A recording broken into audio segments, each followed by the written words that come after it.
salvar a los que han puesto en este plano a los cívicos.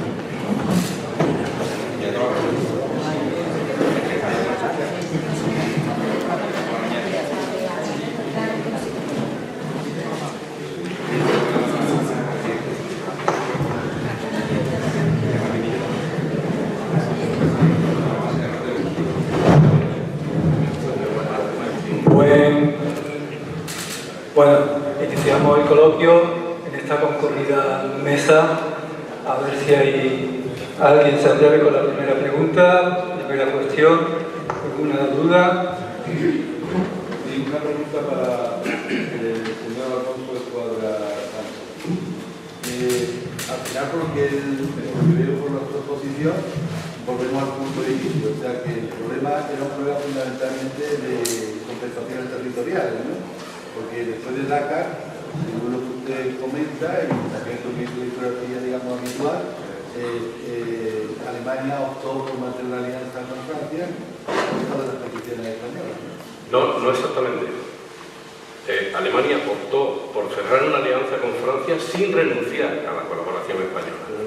Lo que no era incompatible. Simplemente, y hay una frase que se recoge en la acta del Ministerio de Asuntos Exteriores alemán, que el gran reto era hacer compatible las ambiciones españolas con las expectativas que se tenían con Francia. Y se consigue hacer en Hendaya ese maridaje complicado. Y el artífice de ese maridaje es el ministro de Asuntos Exteriores Serrano, en un dribbling, permítase la expresión futbolística de última hora, realizado a posteriori del encuentro entre ambos líderes, que además enfadó muchísimo al Ministerio de Asuntos Exteriores alemán y que se concretó en la firma del protocolo secreto de Hendaya, que comprometía la adhesión de España al pacto tripartito y al pacto de acción. O sea que, como pasa con todas las cuestiones novedosas, causan este tipo de sorpresas. Es normal que, metidos en una inercia de lo que ha sido el planteamiento historiográfico respecto a este tema, se haya mantenido esa sensación, que fue que hubo una negativa hacia las ambiciones españolas. La única negativa fue a darle unas garantías por escrito, y se hizo un alambique sustituyendo esa negativa por escrito que se exigía con un cruce de correspondencia personal entre ambos líderes. Y eso fue lo que permitió que a la postre se pudiera firmar el protocolo secreto de Hendaya, que hizo que esa reunión no fuese un diálogo de sordos, como a veces se ha aludido.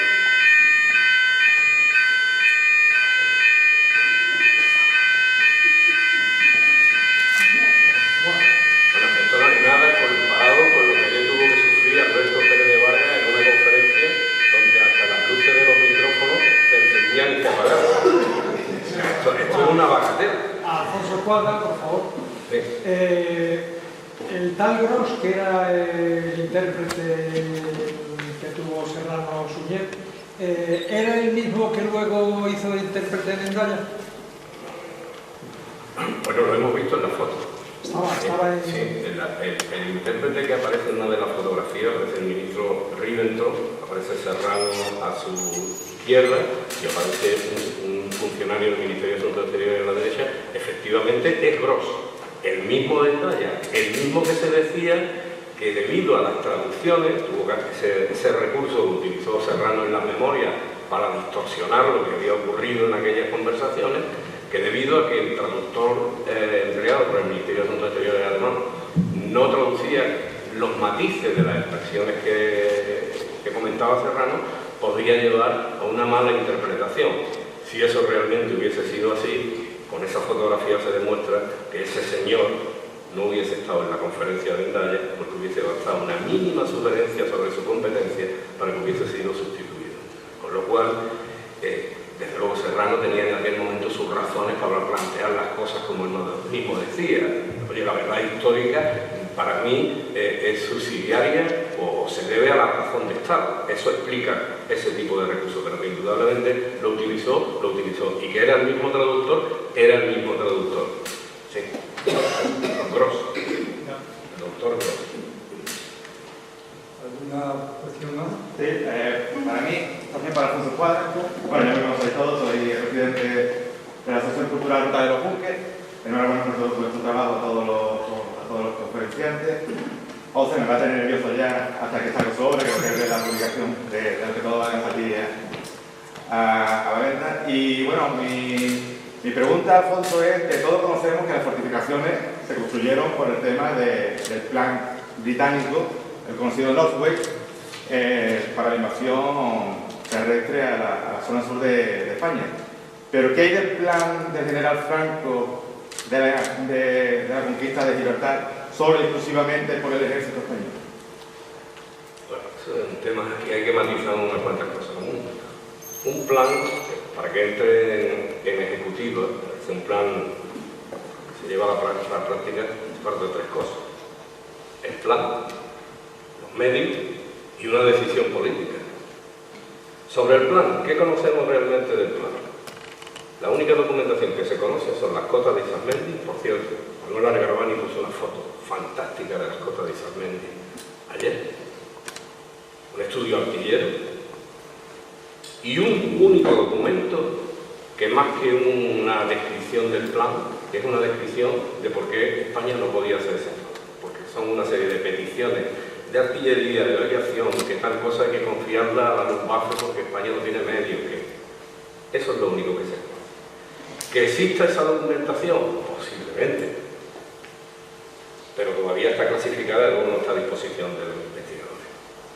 Lo que sí se sabe es que en cuanto a medios, hay un informe de Carlos Martínez Campos de mayo del 40 que dice exactamente que ese plan no es factible por falta de medios.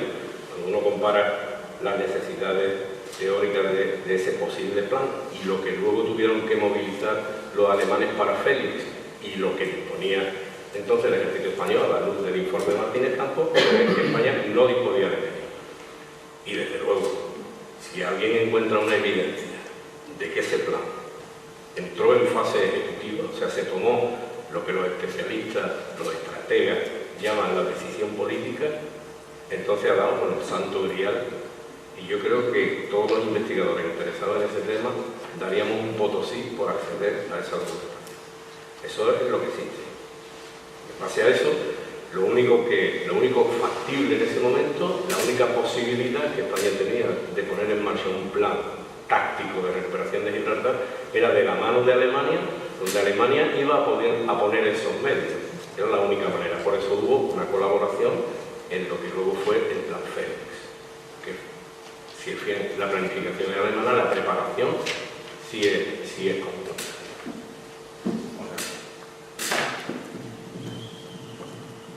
Bueno, creo que no hay duda de cuál es el asunto que me llama la atención del respuesta. ¿Alguna cuestión? Una última pregunta. Bueno, felicitar a todos los ponentes, la verdad, podría hacerle muchas preguntas a todos, ¿verdad? Estoy felicitado. Una pregunta para José de Veloso Sanz. Yo he seguido su publicación suya, su argumentación de que la batalla de Guadalete no es Guadalete, sino que es Guadalajara. Y yo ahora te hago la siguiente pregunta-respuesta. Siempre me había preguntado que si la famosa batalla en la Janda, en Guadalete, el retroceso del rey sería más fácil, no tanto hacia Ciro, que estaría en manos de milicianos, pero hubiera sido más fácil hacia el pueblo de Guadalquivir que hacia su dominio. Creo que el hecho de que usted ha mencionado esta mañana en su exposición de que buscara otro camino alternativo es porque el encuentro armado fue muy cerca de aquí, no tenía capacidad de retroceder hacia zonas como Écija o demás, donde tendría un valor más, una ayuda de sus originarios. Y la pregunta es concreta. ¿Por qué dejar a Ciro si no está en manos de gente muy leal, porque la primera plaza fuerte que encuentra la batalla no la deja asegurada.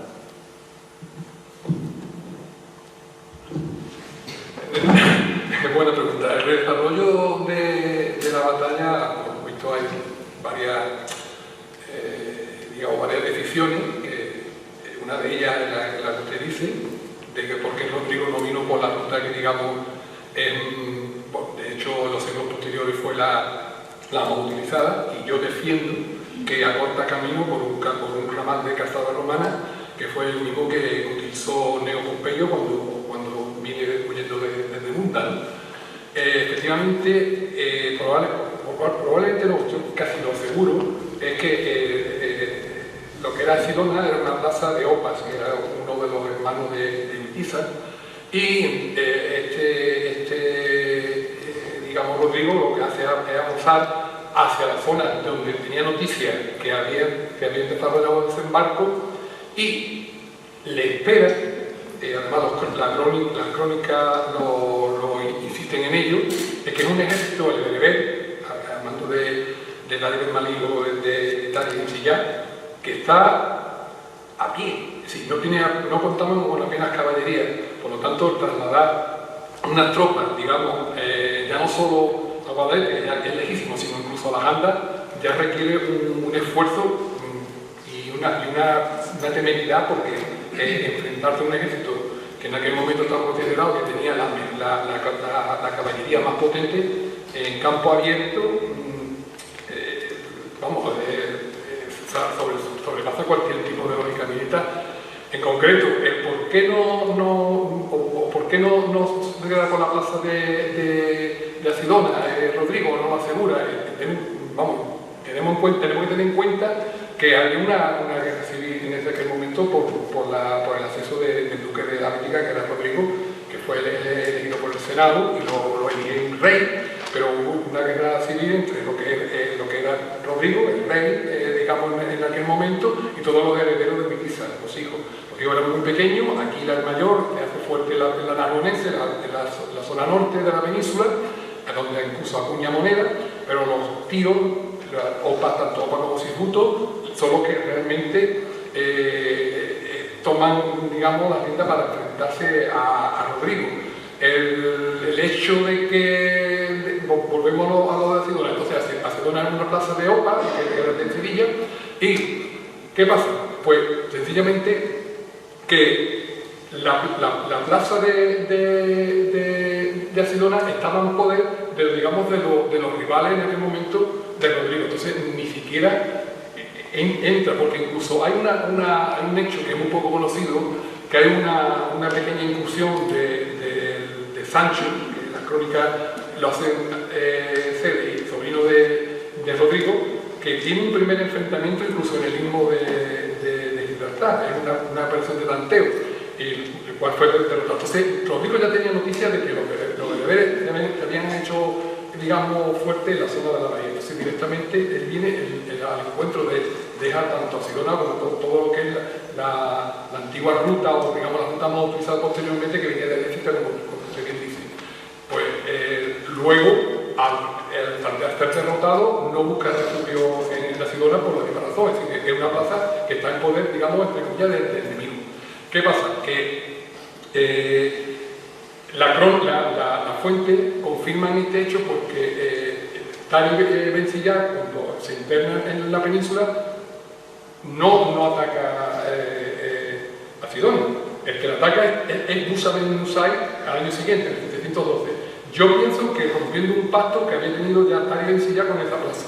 Es el primer pacto que se hace, incluso antes del Betubi, pero no hay ninguna referencia directa. Yo añadir una cosa más. Es que me parece muy sorprendente que ahora digamos un militar avezado, ¿no? Como era el duque de la Bética, que era un hombre de ciudadano, un jovenzuelo de 22 20 años, ¿no? Que caiga en una trampa tan tonta como llevarte a tu enemigo en tu propio ejército, y encima la fortaleza, la plaza fuerte más cercana, no la asegures con los tuyos, de los cuales deduzco que lo cambiaron como que, vaya, que el hombre llegó muy perdido, porque no solamente no no los esperó, que era lo más prudente, esperar lo que avanzara, o no avanzó, digamos, por la costa para cortarle el suministro, sino que incluso se arriesgó a no tener un plan B de ver si las cosas no van bien, donde me refugio. O sea, que lo que dice la crónica de que de la sorpresa de la traición de los viticianos, creo que lo engañaron bien, tenía un concepto de lealtad muy absoluto de los viticianos. Bueno, es que por la ley de Bamba estaban todos los, digamos, estaban obligados a acudir. Entonces, yo, más que una deserción en el campo de batalla, lo que yo creo que no se presenta, no acuden a la llamada de auxilio del rey. Entonces, prácticamente se queda, digamos, sin gran parte digamos, de su potencial de ejército. Rodrigo, me refiero. También, por la misma razón de Sidona, también se podía pensar los de Tradusta, que Tradusta también podía haber sido un sitio que de hecho... Puede estar dotada, pero a mí lo que sucede, porque ya dicen las crónicas que claro que Ojas, el obispo de Sevilla, está presente. Sí. Es decir, que Ojas se presenta con sus deudos, ¿no? Y si Ojas, digamos, controlaba Ciro también, pues tenía que tener una certeza muy absoluta con respecto a Ojas, que al menos él le era, entre comillas, fiel, porque si no le hubiera dado tanta oportunidad. Es que en una crónica en concreto, se hablaron del desarrollo de la batalla, dice que en un momento dado entraron en combate tanto beneveros, muslimes, como incluso con cristianos. Se está refiriendo a la misma parte, digamos, de cristianos que estaban, digamos, en alianza con los beneveres para atacar a Rodrigo. Y en la misma crónica es que si no se entendería ese párrafo si no fuese de lo que estamos hablando. Así que hay un momento dado en que se incorpora unas tropas, digamos, visigodas, se incorporan al combate que en principio no estaban. No sé. Curioso. Merece una conversación larga. No, larga. ¿Alguna cuestión más? Yo tengo una pregunta. Para Alfonso. Lo que se estaba negociando en Berlín, ya he escuchado acerca de lo de que la operación para Gibraltar había una operación solamente española, pero lo que los alemanes estaban negociando con España era el derecho de paso para poder utilizar suelo español para conquistar Gibraltar, o también estaban pidiendo la participación de tropas españolas en la conquista española. Hombre, yo me alegro mucho que mi hijo me haga la pregunta, sobre todo porque ha venido y nos garantiza, nos da una tranquilidad a los miembros del instituto de ir generando personas que nos puedan ir sustituyendo. Lo cierto es que la negociación de Berlín no se llegó a esos extremos. Allí lo que se negociaron fueron las condiciones de una futura entrada de España a la guerra. El derecho de paso dentro de una posible operación militar es una cosa como muy a posteriori. Ahí lo que se estaba negociando es ni siquiera el momento de la entrada en la guerra, sino en qué condiciones se estaría dispuesto a entrar en la guerra. Hubo la posibilidad de firmar un protocolo recogiendo esas condiciones, que finalmente se frustró, como hemos dicho, y que hubo que esperar la conferencia de Endaya para que se concretase un protocolo de una futura alianza por 10 años, una alianza militar, que se había firmado con Italia, el conocido Pacto de Acero, pero en aquel momento no se entraron en ese tipo de detalles. Era entrar en la guerra con todas las consecuencias de entrar en la guerra. Entre ellas, permitir la gran operación que había movido a Alemania a interesarse en el ofrecimiento hecho por España, que había sido la operación de Gibraltar. Pero esos detalles no lo discutieron. Y seguro que si esa pregunta se la hace a Serrano Suñer, él tuviera dicho lo mismo que le respondió a Hitler en el Berghof, cuando le instó a que le diese una fecha de entrada en la guerra y según Serrano, también hay que ponerlo en cierta duda, le explicó la operación de Gibraltar y él le dijo, sí, lo que usted me dice debe de ser muy interesante porque ustedes son unos maestros en el arte militar. Dice, pero yo soy un profano. Lo cual quiere decir que ese tipo de cuestiones no se trataron a esos niveles de la conversación, sino que fueron cosas muy posteriores. Vamos un poquito de tiempo. Si no hay más cuestiones, retomamos las comunicaciones a las 5 en punto.